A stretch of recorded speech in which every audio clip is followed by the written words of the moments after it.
Netcasts you love. From people you trust. This is Twit. Bandwidth for Ham Nation is provided by CashFly at CACHEFLY.com.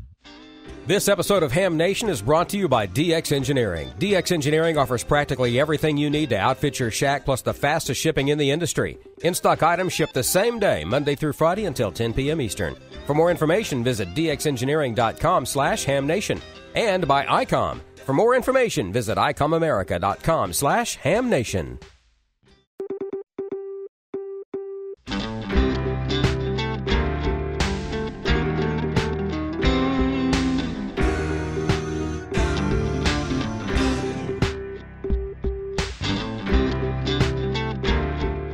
This is Ham Nation, episode number 214, September 16th, 2015. We talk about filament voltage. Good evening, everybody. Thanks for being here. You're watching Ham Nation. I'm Bob Heil, and I'm joined by some really special people. And tonight we have a really special people. Let's go see, first of all, what is happening down in Mississippi and southern part of Mississippi, and you have a guest with you, Don Wilbanks. I do. Hi. This is my wife, Dawn. Hi. No call. She's not a ham. She actually took the test, and she passed her novice, but didn't quite pass the tech 3 or 4 times one night, and so she said, done, maybe later. So we're still trying to get her in. But anyway, I wanted to bring her on because yesterday was a kind of a cool day around here. It was our 31st wedding anniversary. So I wanted people to see what the most patient person in the world looks like. And that's my wife. So happy anniversary, baby. I love you. I love you. There you go.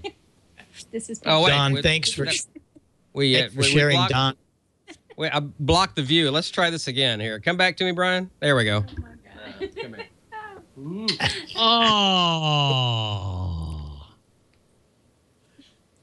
here. Don, thank you very much for sharing, Don, every Wednesday.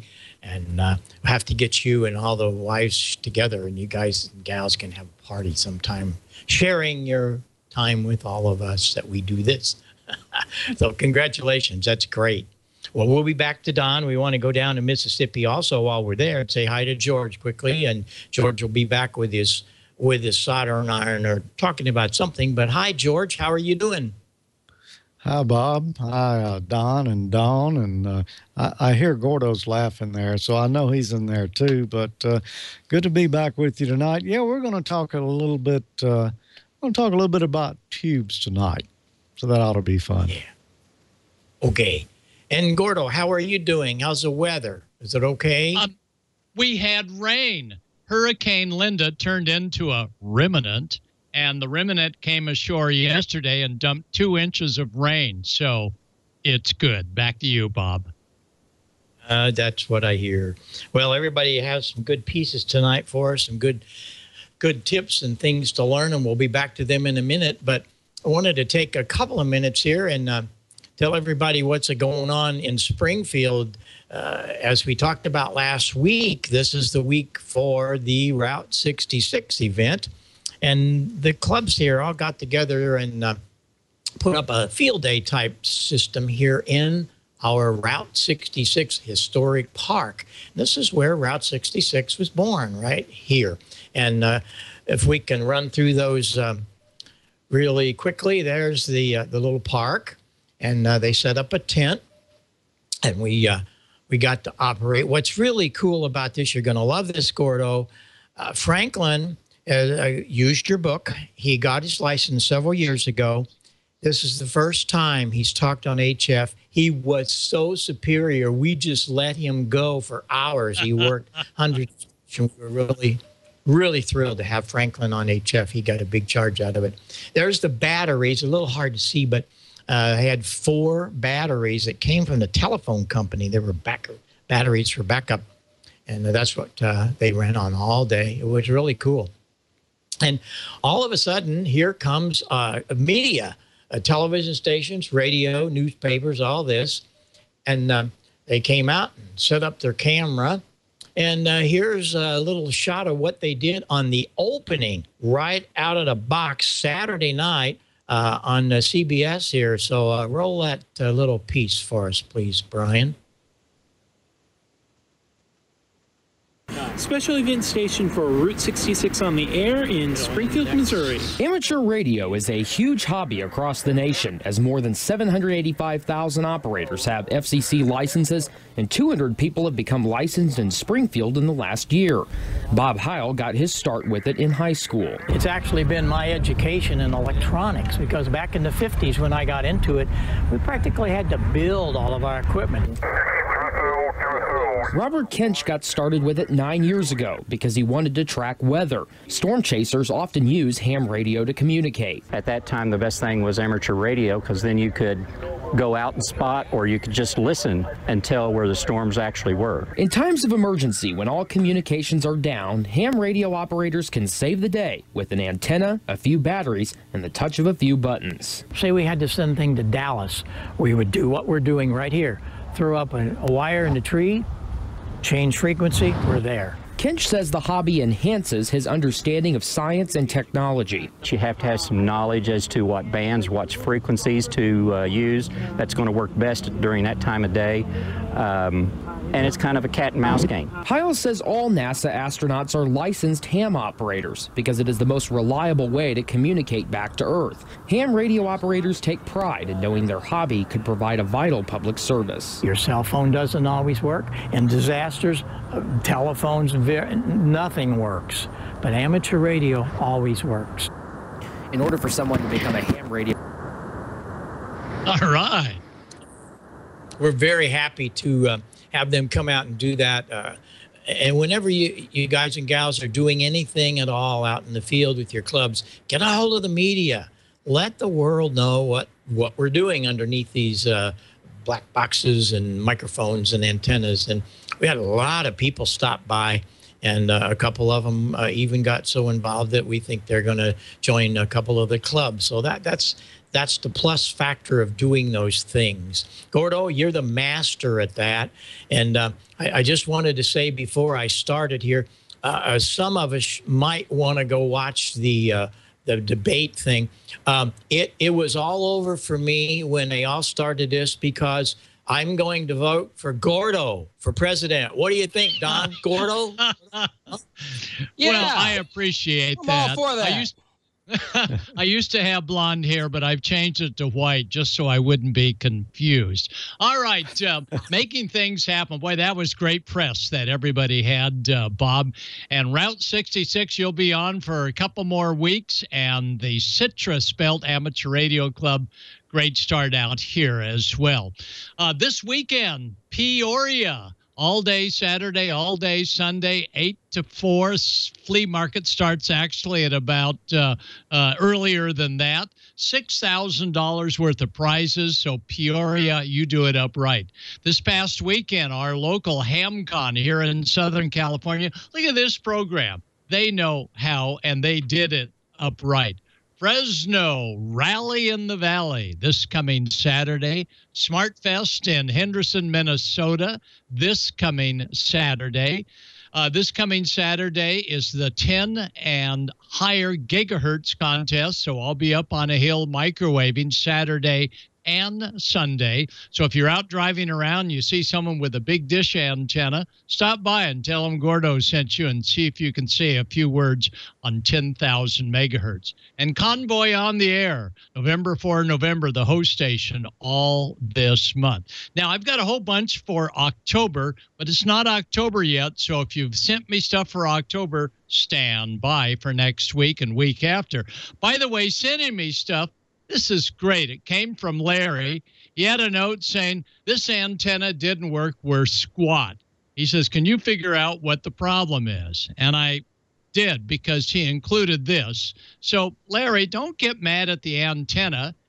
Get mad at yourself for screwing up and not using this to keep the hot part of the antenna away from the vice grip's ground plane. So, Brian, if you want to go ahead, that is going to be our subject tonight, and that is dealing with antennas.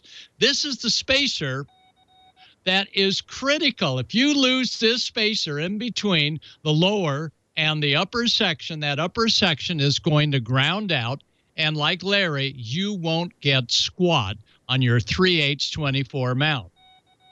So when you put this thing together, don't lose the spacer. And make sure the spacer little ridge is pointing down to keep the center, the hot part of that antenna stud, absolutely in the center of what is a grounded mount. All right. Now, when we go to test antennas, of course, the SWR analyzers are a good way to go, but many times it's only you, and you're sort of worried about the coax. You can tell a lot by coax just by looking at it, but you can't tell necessarily whether the connection is going to be open or closed naturally when you hook up the feed point and the antenna, as well as at the other end of the circuit. This connection right here should look open if you have a ohm meter on the other end of this circuit.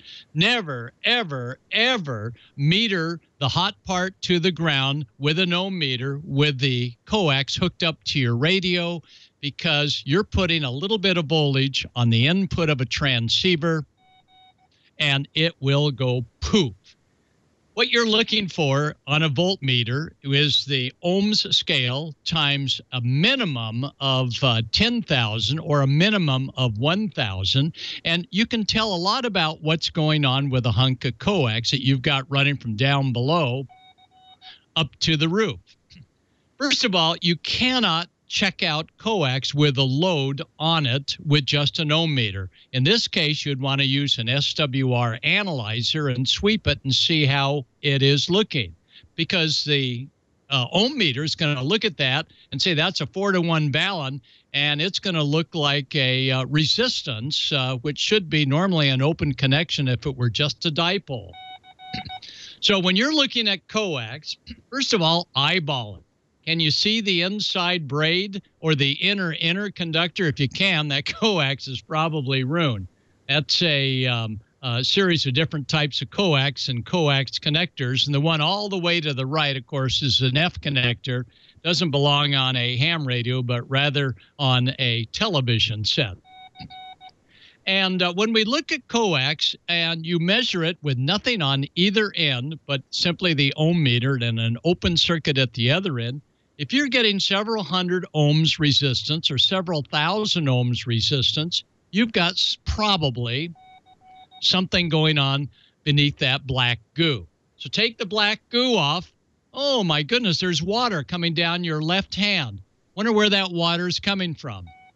Well, that's what you were picking up with your meter. Or if you find that you cannot unscrew the coax connector from that antenna that you just took down, you've got a major job ahead, because you're going to probably have to redo the entire feed point. Once an antenna left to the elements lets the coax connector look like this, there's water on the inside and you'll see resistance. And it's tough to tell resistance because you can't get the coax off the connector because it's welded on. All right, you're up on the roof and you got 8 or 9 coaxes coming out from the shack down below. But the big question is, which coax goes to what? Well, if you're all by yourself, there is a way to do it. And you need a good coax connector on one end with a simple ohm meter. And that one looks pretty good. Get that ohm meter ready. Make sure you've got a good 9-volt battery in it. And the ohm meters I like for checking out coax connectors and so on is not the digital. No, not this meter.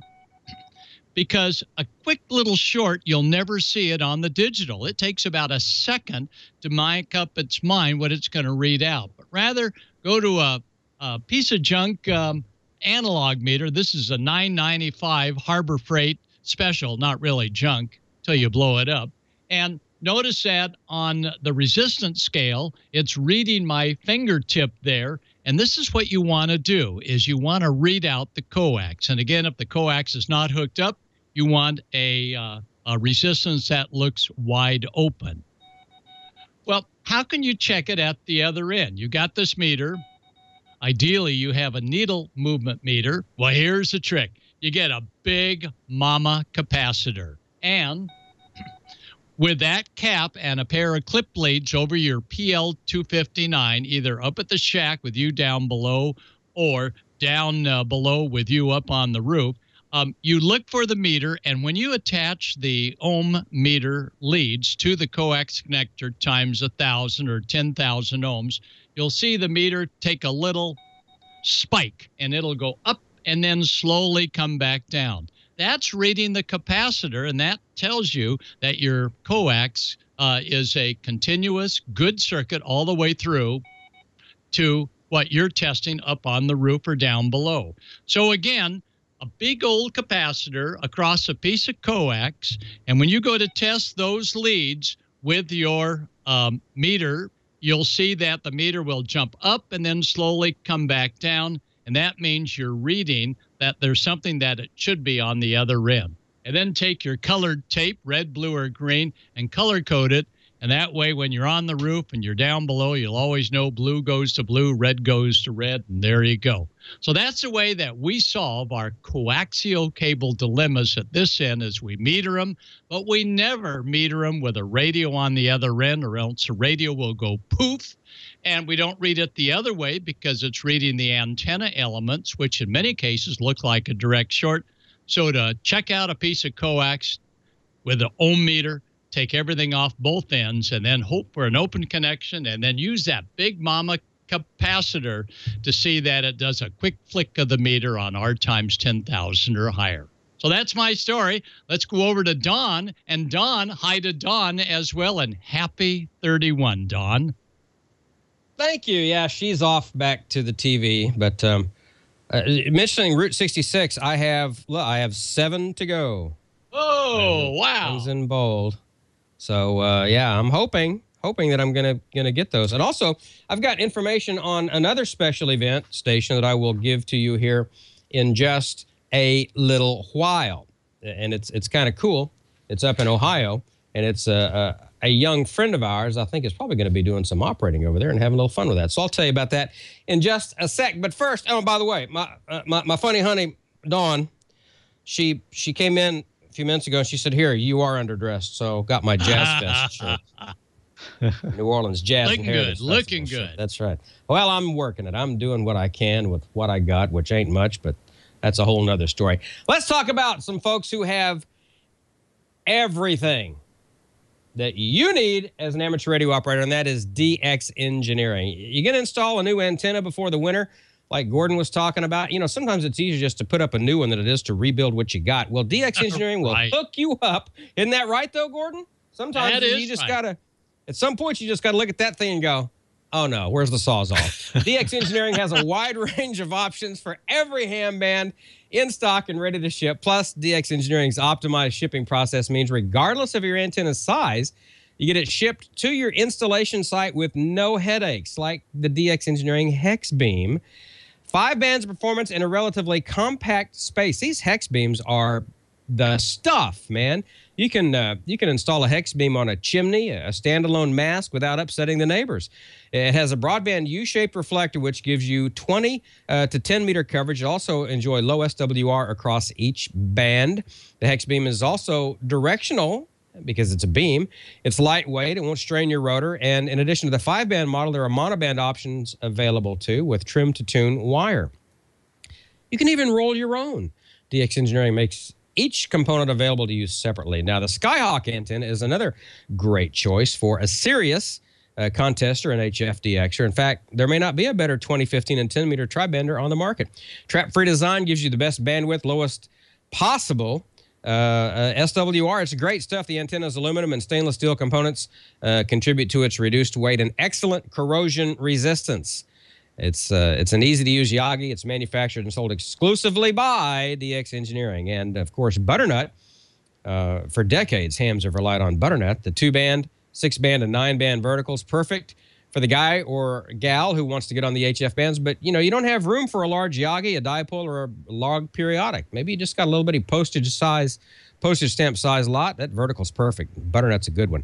It'll handle full legal limit on most bands. They're relatively easy to install and tune, and they offer exceptional HF performance. And every Butternut vertical is manufactured by DX Engineering ensuring quality and upgrade and service parts for all your butternuts are available through DX Engineering, regardless of when your antenna was built.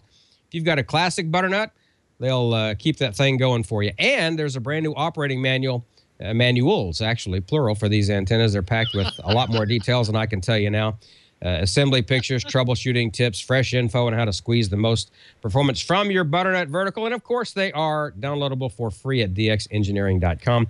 DX Engineering ships faster than anybody else in the industry. You get your ground shipping order in by 10 p.m. Eastern, Monday through Friday. And if it's in stock, it'll be on a truck headed your way that day. You know, in other words, if you want to call them tonight, you get your order in by 10 p.m. Eastern tonight. It'll be on a truck tonight. Proven products, expert advice, DX Engineering helping you shrink the globe. Request your catalog, and there's going to be a new one coming out soon. So shop online 24/7 at dxengineering.com. And thank you so much, DX Engineering, for your support of Ham Nation. In fact, I dug out a bunch of classic DX Engineering catalogs from the past. They're in the living room in there. I forgot to bring them in, but man, you talk about cool stuff. It's neat to see how DX Engineering has grown over the last 10 years or so. So anyway, there's new stuff coming out from DX Engineering every day. It's an amazing company. Let's talk about the news of the week, shall we, with Amateur Radio Newsline. Amateur Radio Newsline report number 1976. These are the Ham Nation headlines for Wednesday, September 16, 2015. As many of the nation's students are returning to the classroom, one student at Virginia Tech is still receiving accolades for a research project he worked on last year. Carson Squibb, KM4MBQ, looked at HF propagation during X-class solar flares using the Amateur Radio Reverse Beacon Network. Squibb gathered ionospheric data during solar flare events using the Ham Radio Reverse Beacon Network and explains how it works. So the Reverse Beacon Network, it's this global series of passive receivers, and they listen to and record communication links achieved by amateur radio operators. In his research project, Squibb also used something called the Super Dual Auroral Radar Network. SuperDARN is this global array of high-frequency radar stations. So what they're really doing is just monitoring the ionosphere. So they can look at the motion of the ionosphere, the strength of it, and how that varies from day to day or on time of day. So I was looking at the ground scatter band, which what that's doing is these SuperDARN stations are broadcasting HF signal up into the ionosphere, and then that's refracting down onto the Earth. And then during a solar flare, which I was studying, those would drop out because of absorption. Most of the tools that we're using are open source, so really anyone could have been doing the research that I was doing, and anyone can continue it in the future. I think that's one of the major takeaways of this, is that it's not exclusive to a university. Someone in a civilian setting can easily do the same research. Because this is an area that really hasn't been studied as much as it should for something that's so important. With using the Reverse Beacon Network, I mean, it's amateur radio operators, everyday people creating this data. And it's so interesting how you can see these real-world effects in this citizen science. Squibb plotted data from X-class solar flares occurring in October 2014 and March 2015, and precisely documented global HF signal loss and duration during these and other events. For the Amateur Radio Newsline, I'm Kent Peterson, KC0DGY. Thanks, Kent. There's more to the story at the link in the printed edition of this week's Amateur Radio Newsline report. You know, they say everything's bigger in Texas. Well, apparently, that includes Hamfests. For hams in Texas and beyond, the Greater Houston Hamfest just got a whole lot greater. The featured speaker at the March 19th, 2016 event is going to be Riley Hollingsworth, K4ZDH, the FCC's former top cop. Hollingsworth had been the FCC Special Counsel for Amateur Radio since 1998, joining the newly created Enforcement Bureau that year. Hollingsworth, a ham since 1960, is a frequent speaker at amateur radio gatherings. He recently accepted the invitation to attend the Hamfest, which last year had more than 1,000 attendees in Houston. The Greater Houston Hamfest is sponsored by the Brazos Valley Amateur Radio Club. A little sooner, but no less impressive, the Peoria Superfest in Illinois, September 18th through 20th. The region's largest Hamfest will feature keynote speaker Bob Breninga, WB4APR, the developer of APRS, and Chris Wilson, N0CSW of Yaesu, who will discuss fusion technology. FCC licensing exams will be given on Saturday, September 19th. Yaesu is a corporate sponsor of the Bill Pasternak WA6ITF Memorial Amateur Radio Newsline Young Ham of the Year Award. The August 27th contact between a ham in Little Rock, Arkansas and Troy, France is being called a record setter.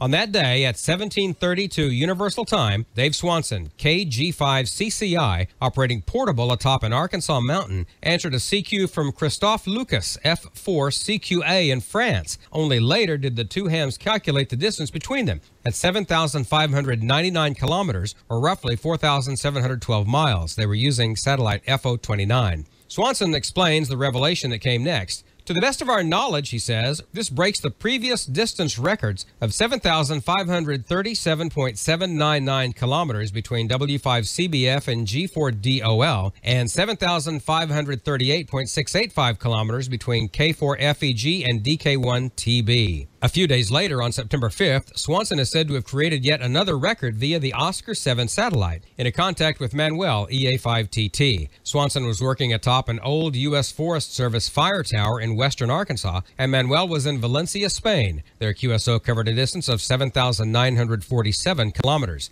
And finally this week, the annual Route 66 On the Air special event is now underway.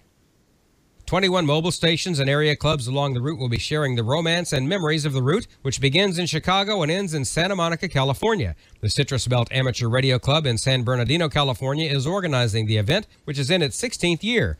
Operators will be using special one-by-one call signs aiming for as many worldwide QSOs as possible. This extremely popular special event will conclude September 20th, and everything you need to know can be found at w6jbt.org. And that's all from the Amateur Radio Newsline, your independent source for amateur radio news for over 37 years and counting at www.arnewsline.org. With Kent Peterson, KC0DGY, and Karen Eve Murray, KD2GUT at the news desk in New York, I'm Don Wilbanks, AE5DW. 73. We'll see you next time here on Ham Nation. And now, more with the sun and Dr. Tamitha Skov. We've finally come down from an exhausting set of solar storms, and we've got the aurora photos to prove it. And an old M-flare player survives its backside journey around the sun and comes into view again. Will it be an M-flare player? All that in the news this week. We're coming down off of that huge high from those solar storms. As a matter of fact, the sun has gotten really quiet. There's not much in the way of eruptions. We are experiencing a little turbulent wind from this big coronal hole that we have up here. But outside of that, the main story is the East Limb. You can see the huge bright region there on the East Limb. That is old region 2403. That was the big M-flare player from last month. But strangely enough, as it's come into view, it's not really being all that active. The one that's stealing the show is region 2415. This little guy is growing like gangbusters. As a matter of fact, if we compare the two regions, you can see region 2418 is clearly much larger, but 2415 is actually growing. It's got these new spots in here, and it's changing and getting really complex very fast. So we think there's a very good chance that if it continues to grow like this, we might actually see some M-flares from that region. Switching to our M-flare threat meter, you can see we've been very quiet when it comes to flares. In fact, the flux levels have been so quiet that if it weren't for these solar storms, you amateur radio operators probably wouldn't get much propagation anyway.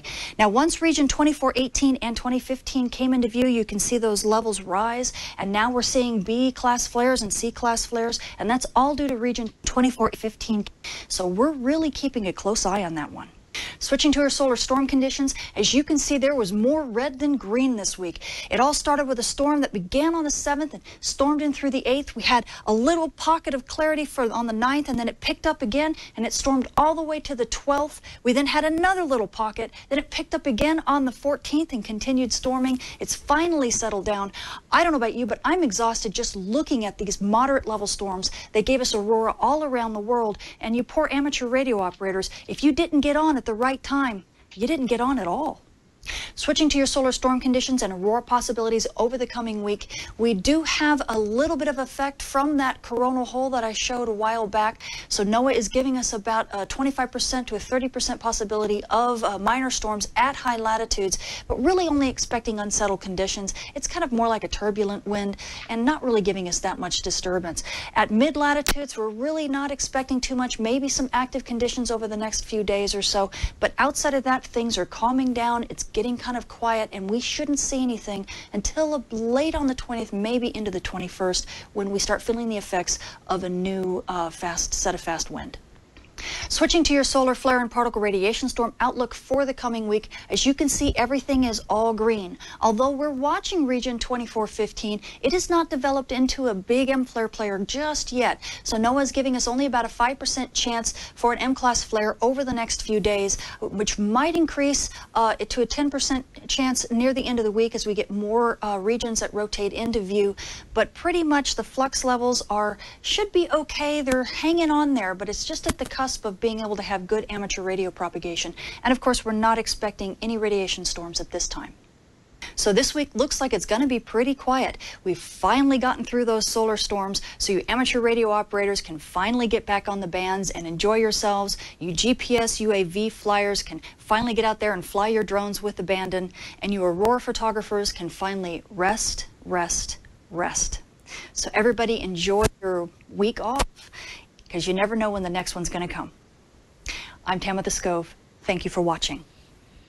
Thanks, Dr. T. Always good stuff. Just amazing. And the amateur radio community just loves you. So thank you so much for stepping in here.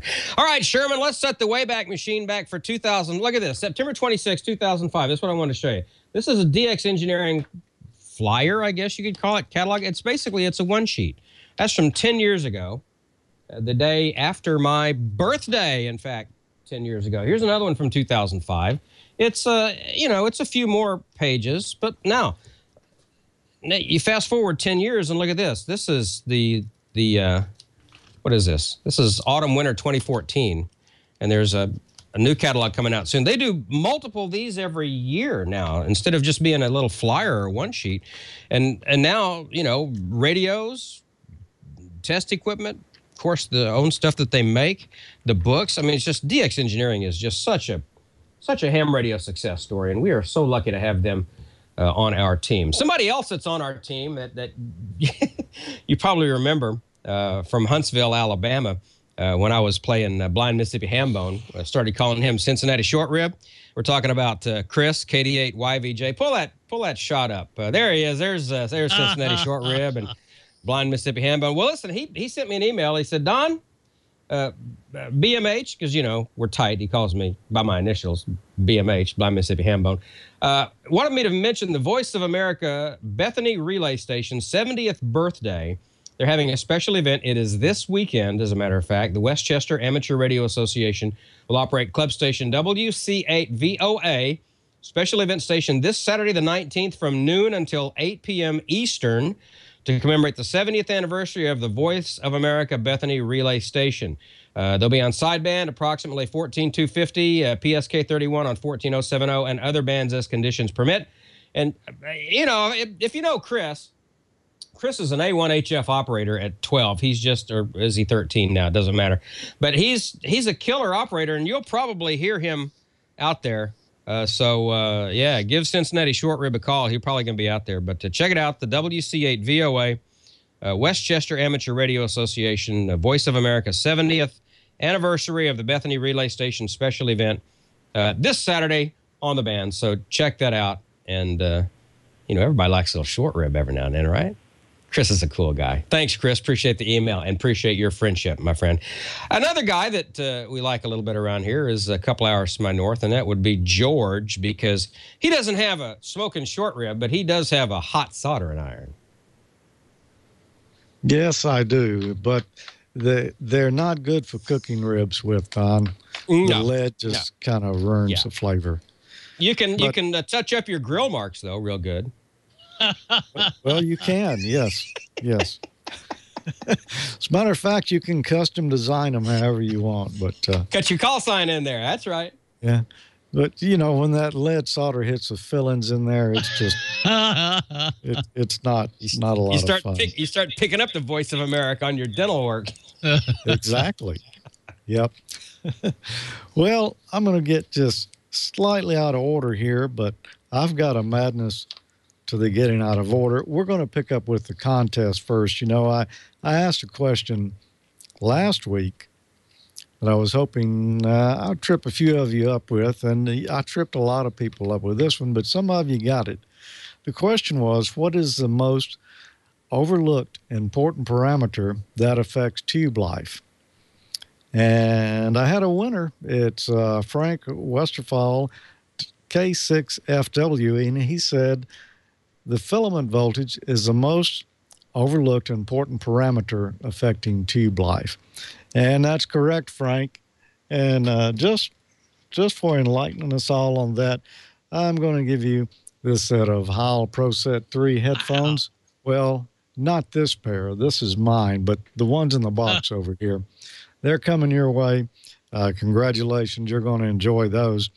But let's talk a little bit more about the filament voltage. But I want to ask next week's question first before we do that. And this one comes from the Technician Amateur Radio exam.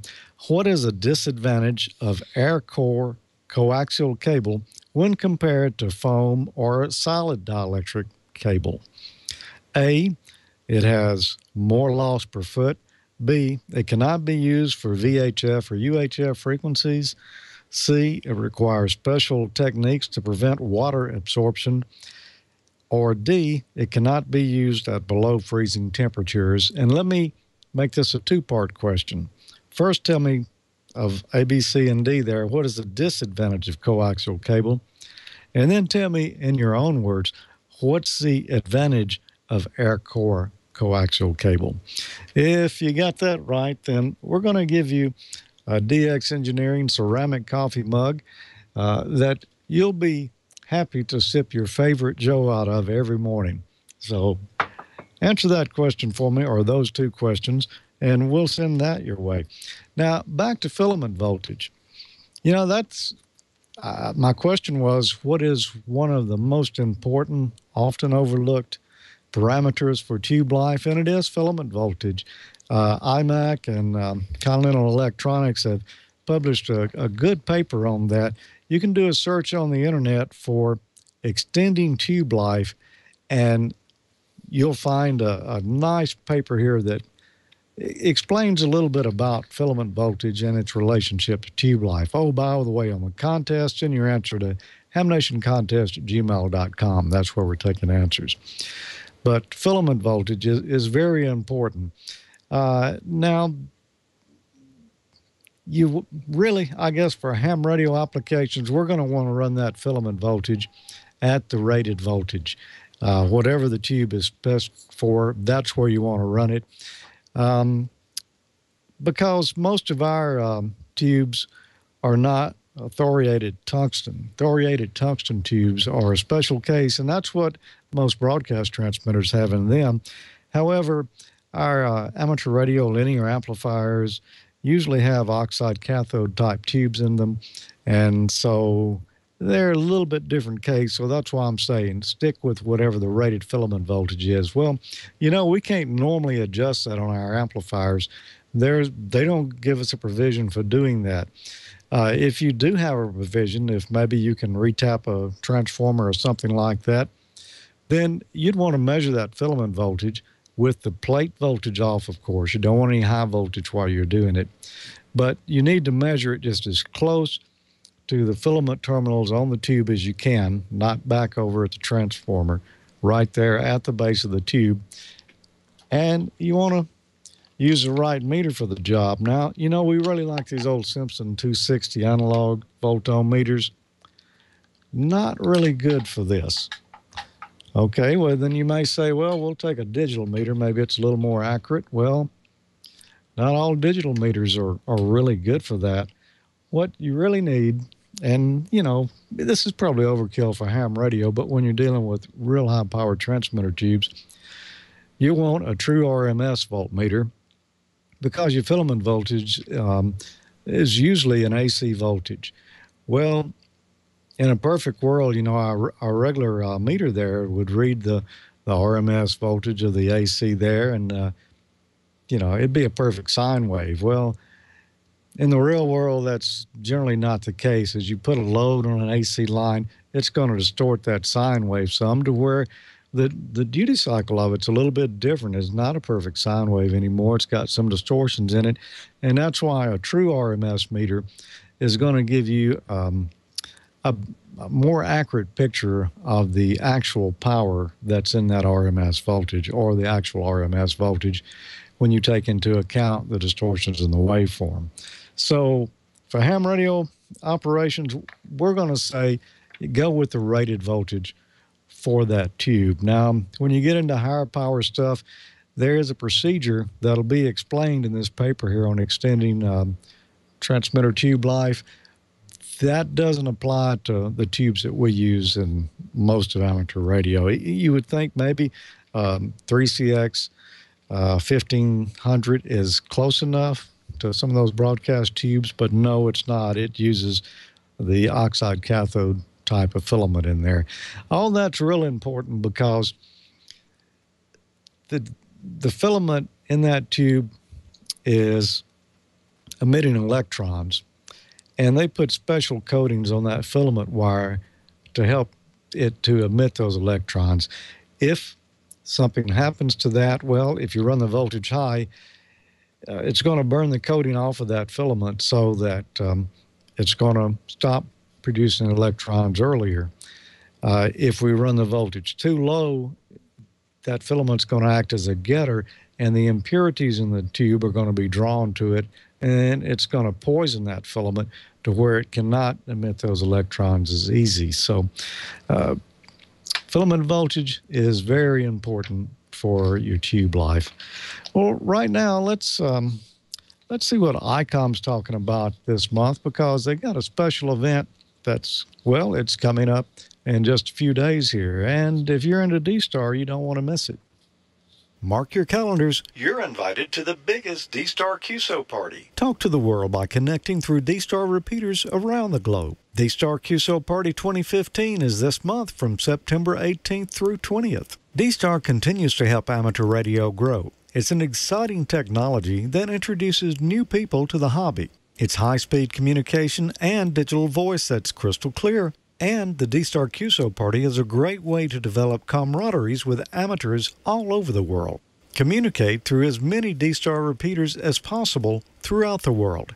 Make contacts with D-Star stations and amateurs. Work as many foreign countries as possible to increase your chance to win. And get bonus points for including GPS position data and communications distance in your log. 10 qualified participants will be randomly selected to win an Asus MemoPad 7. For complete party details and instructions on how to submit your log, visit ICOM America's amateur landing page.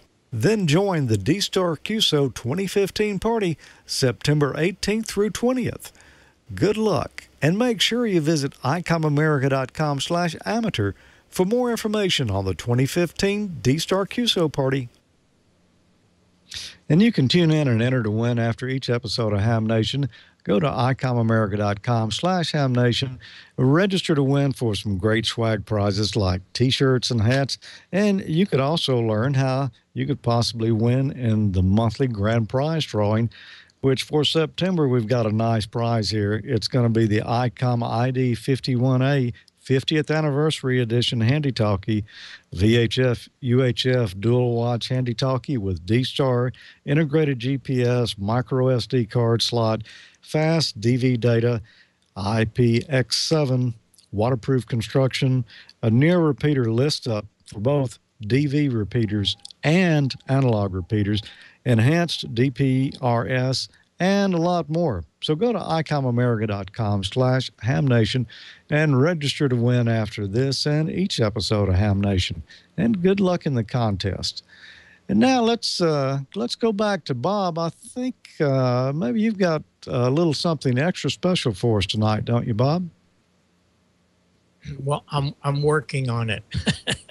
When I was at Huntsville, I met these three hams, and I will show you a picture of them. And I want to try to get them on the show. But I was so excited to meet them. They're brothers. They're triplets, and they're all hams.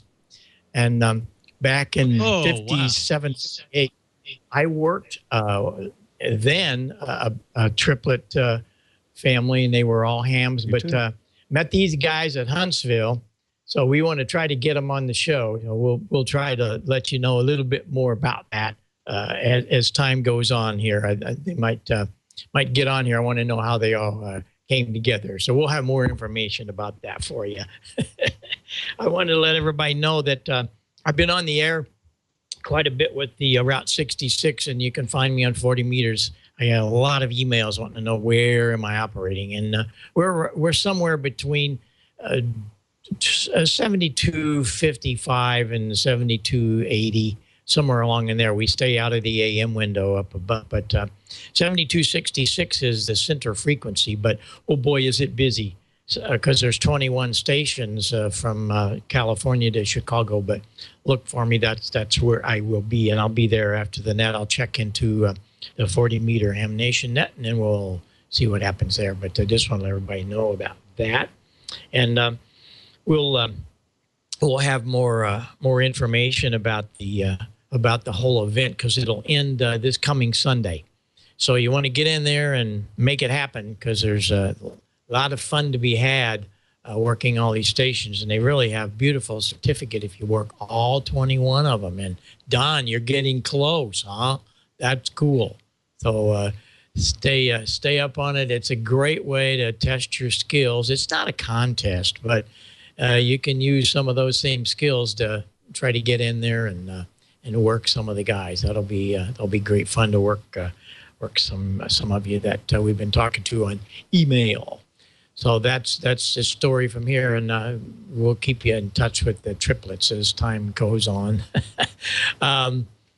I also will let you know that we've got a couple of things planned on some audio things. I'm working on some video and stuff. I hope to have that coming up next week. It depends on how much time Route 66 takes for me, but I get so many requests to hook some mixers and stuff up, and I got one I'm working on. We'll try to get it done. In the meantime, we're going to go out to Colorado, and the first day I was on working Route 66, I worked this wonderful big signal from Colorado. Amanda, how are you doing? Your signal was great the other day. Thank you. And so Brian brought it to my attention. I don't have any Hawaiian shirts, so I thought I would. We love them. That's for you and Don. Don. Well, thank you. Yeah, it's perfect. To the lovebirds. Look at it. Oh, now you got it. Now you got the shirt. Oh, perfect. Oh, Brian, you're a wizard. Brian, you're too much. Amanda, wonderful. Thank you. I couldn't have picked it out better myself. All right. Oh, boy. If only I could get Jeff in here to look at that real quick. Nah, he walked out of the room. Never mind. Okay. Hey, you guys. I got first some announcements, and then we'll get into some questions here. So I have to stop looking at the screen. It's that shirt. Wow. Okay.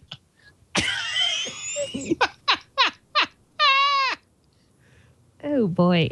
Okay, KE8BXH, newest ham.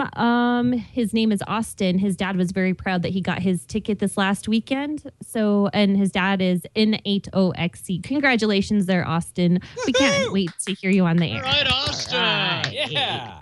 Way to go. Hey, Austin.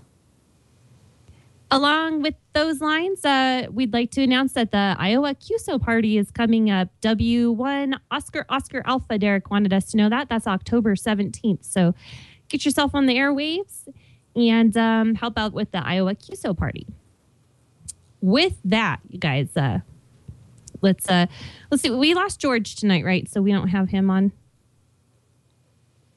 Yes. Okay. So this is going to be kind of an everybody gets to answer what their opinion would be. Don, WB3BJU, wants to know, what is a good, inexpensive do-it-yourself antenna for indoor use covering 40 meters to 10 meters? He injured his back a while ago and really can't get outdoors, climbing a tower or anything, but wants to know a quick, easy setup for indoors to get there on HF. For me, I'll Bob. take that. Oh, Or for Bob? anybody. Okay, Bob. An indoor antenna for Indoor. 40 and 10. 40 Right? through 10. 40 through 10. No, I would recommend get on VHF or UHF and hope for an IRLP connection to HF. Indoor antennas, your house is lined with chicken wire if it's stucco on the outside, and that means you're in an RF Faraday cage.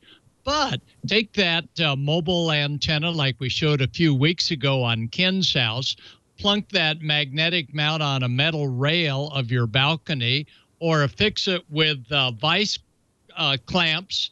Run, and don't forget the doodad, and run that mobile antenna even horizontal out of your apartment or a restricted antenna dwelling, and you'll have a great signal. So get the indoor antenna slightly outdoors, and be sure and counterpoise it off of a good ground with a pair of vice grips like this, and you'll be rolling with an indoor-outdoor antenna.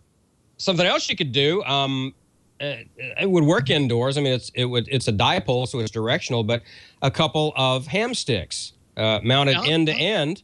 That way, one ham stick goes to the shield, one ham stick goes to the center of the coax, and you've got a dipole, and it's rotatable. You know, you could put it on a tripod out in the backyard or whatever, throw it up in your attic. Of course, like any other ham stick setup, if you want to change bands, because those are single band antennas, you got to unscrew the ham sticks. But that's a quick, dirty, and relatively inexpensive way to get an indoor antenna that actually has a pretty good chance of working. And again, if you want to take it out into your backyard, put it on a simple tripod, a camera tripod, make a tripod, anything like that, and you're good to go. I think that'd be a good way to do it. You guys remember a long time ago, it would have been maybe in the first year of Ham Nation, I had one of my good friends, W0FM. He has worked hundreds of countries with indoor antennas. Remember that? He's got rotatable antennas. Go back and look at the first year on Ham Nation, do a little search, or look up his QRZ page. I need to get a hold of him and have him back on W0FM. He is the master of indoor antennas in the attic, so you might want to check it too. So that would be my answer. That's the secret, is get it above all of the metal that is holding your plaster onto the outside walls. Get it up in the attic, because a roof, unless it's made of metal, the roof will just cause the signal to just sail right on through, no problem. So that's it, Bob. Get it above your room in the attic. Yep. Very good. Well, I never ask Bob a grounding question anymore. So, Gordo, this is going to be for you. Never. I'm never asking another one again. I promise, Bob. My friend Russ, W0RUS, who's in chat tonight, he recently moved down to Florida, and he lives on the sandy beach, and wants to know, is there a good way to ground his ham shack? Gordo, any solutions? Well, the grounding of a ham shack would be to keep the RF from flowing around on the different pieces of coax. And wet sand is really a great conductor. So for grounding, a ground rod into the sandy beach will provide a good shack ground. But if you're talking about an antenna ground, that's usually made up of the counterpoise, which is usually something metal. But for his shack ground, he could go to a ground rod buried well into the ground. And then he needs to read the Heil handbook, because Bob Heil has some great tips on how to prevent ground loops from creeping into your ham shack. Nobody likes a creepy ground loop. But a normal ground loop is okay then? Yeah, a non-creepy ground would be okay. Okay. I'm just kidding. Bob, and I know everyone wants to poke at Bob about his grounding solutions, which is minimal. So I apologize, Bob, that you were left out of that. Anyhow, you guys, one more question here. And this is the beginning of a question that I'm going to send over to Val next time she's on here next week. But let's start with, what is your opinion on how you give a signal report, Bob? What is my, I missed a word. How do you... So people have different ways they give a signal report. How do you give your signal report out?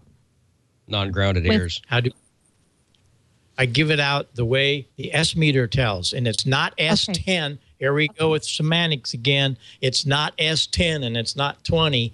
It's 10 decibels over S9. S9 is a scientific measurement that it's so many microvolts to get that receiver to be at S9. And it's supposed to be common throughout all of our equipment. That changes it a little bit. But an S9 signal has so many microvolts. I have a Collins receiver over here that doesn't have S's. It actually has the microvolt. But I will normally tell someone they are an S5 or they are 10 dB over S5 or something like that. And a lot of times, and I think in the contest, everybody's S9 no matter what. But I really do try to give them the honest S-meter readings, because if you're aware of how it's made, or how the S-meter is made and what it measures, it really means something. And that's what I do. And it's 10 decibel, 10 dB over S9, or 25 decibel over S9. And that's the way I do it. Okay. And I learned how to give signal reports only by checking into traffic nets and worked all states kind of nets. And, you know, I kind of learned more appropriate signal reports that way. And it's better than just giving out a 5.9 like they do during a contest, which is what you guys are going to hear a lot of. But hearing an actual signal report, if someone gives you a 4 and 7, you're going to go, I don't think they're giving me the right signal report, because it might actually be 100% accurate, but that's just not what you're used to hearing. You're going to hear a 44 or 33 is what they typically do, kind of just to sneak it by so you kind of understand what they're saying. Don, what's your experience in giving signal reports? Yeah, I'm kind of like Bob. I try to do the same thing. I try to make it as accurate as I possibly can, but really the S-meter and what the S-meter is saying is completely secondary, because you can have 6 radios sitting right here next to each other, and you can take your antenna and move the same antenna from one radio to the next and get a signal report on every one of those radios using the same antenna, and chances are they're all going to read just a little bit off. So to me, it's, hey, you know what? You're not really showing up on the meter, but nobody cares. I can hear you, and we can carry on a contact, and we can confirm this contact, and that's what's important. So to me, the S-meter really doesn't mean that much. It's, can I hear you, and can I hear you okay, and can you hear me, and can you hear me okay, and can we communicate effectively? That's the important part. Okay, and Gordo, our teacher, how do you feel about it? No, I agree with Don and Bob, and I do a lot of microwave work, which we'll be doing this weekend. So I just tell folks their signal strength on both HF as well as microwave is how well they are coming in above the noise. You're well out of the noise. Your signal is there, but you're in the noise. I hear you barely, you're covered with noise. So I use my ambient noise as a way of letting them know how strong they're coming in or how weak. Very good. Bob, did you have something to add to that? Yeah, there might be another side of that in that question, guys, in that what is the 5.9? That's been going on for decades and decades and decades.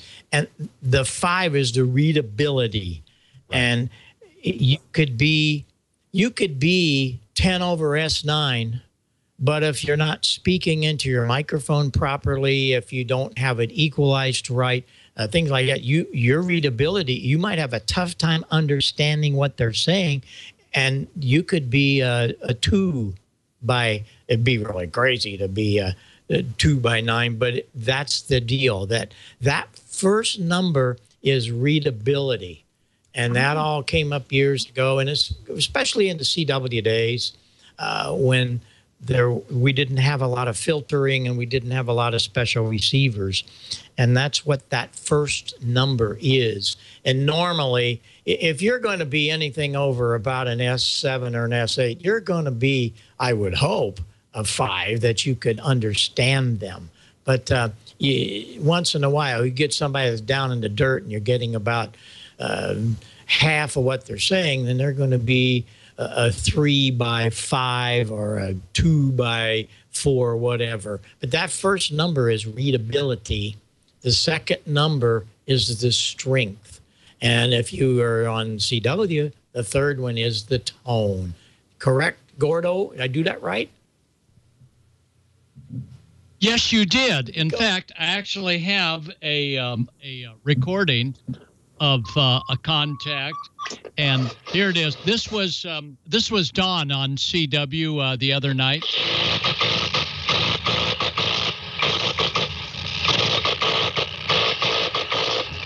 Yep. So Dawn, I'll give you a 2x8. You had a nice strong signal, but your CW had a little bit of a hash in it. You need one of these, Dawn. Well, I shouldn't have, it was right after dinner, and I obviously shouldn't have had the hash. Excuse me. Probably shouldn't have had that burrito either. Or a smoked pickle. You fixed me that smoked pickle that one time, and I've never recovered from it. There you go, Valerie. Back to you. You'll never ask that question again. Especially not as Valerie, because I don't know what answer I'm going to get. All right, Amanda. I'm sorry. No, that's fine. It's okay. I'm in trouble. We get that so much. It happens all the time. I think other things that are funny about signal reports. If you guys do some nets, I started as a netter. I was a habitual netter. 33s, triplets, rifle shot, speed limit. Those are kind of some hilarious things to hear on the air when they're trying to give you a signal report. But still, I'm going to say they're very helpful. So, hey, you guys, that's all the questions, announcements I have for tonight. And it's been a great night. Over to you, Bob. All right. Don't even get me started on the rifle shot. Where did that come from? How did that get infiltrated to our wonderful hobby? Wow. Oh, golly. And keep in mind, it is not my grounding rule. It's science. Okay? It's science. That's the situation. Well, we've had fun tonight, and nice to be back. And we'll see what we can do next week. Have a lot of fun. We'll be on the air a lot this week. So be sure and get in on all of the activity, the D-Star, and there's just so much going on this week. So get your radios fired up, and we'll catch up somewhere over there, and I'll be there in a minute. We'll go from there. Bob, Let's see. I'll be on the air on 40 meters on probably 72, 68, or 78, and I will publicly announce that I screwed up big time by calling Amanda Valerie. So you'll hear it publicly, everybody, in just about 5 minutes on 40. See you on 40 tonight. So not necessary, Gordo. It's no big deal. Of course, let's not forget our digital nets either. We got the Dewdrop In. Dewdrop In Star, that's 355-800, and for Echolink, and then also for D-Star, we've got the 14 Charlie for that. And since apparently it's let's tweak Bob night with the ground questions. Here's another one just for you there, Robert. A little something for you there. Yeah, exactly. I want to know who started backward, and I want to know why you wear a cap backward. I even stop people in the street and ask them, why are you wearing a baseball cap backwards? And you know what? They can't answer that. And they politely turn it around the way it was designed and move on. Have you seen that stupid picture? Have you seen the stupid picture of the guy at the baseball park, and he's wearing his hat like this, and the sun's in his eyes, and he's doing like this? It's like, you idiot, you're doing it wrong. Turn the hat around. Yeah, you're right. I'm not a big fan of this either, so I just wanted to tweak you a little bit. Oh, that's so funny. Yeah. Don't forget, down on 3847, we're going to find Cheryl on the 75-meter net. So we'll see you somewhere. Have fun. Enjoy ham radio. Pass the word about this great show. And let us know how we can help you. Send us emails. It's always wonderful to receive all these great emails all week and try to answer them. And we all do that. So until next time on Wednesday night, we will see you on the air. This is K9EID in the Ozarks, and bye-bye for now. Remember, we're voting for Gordo. That's my shirt.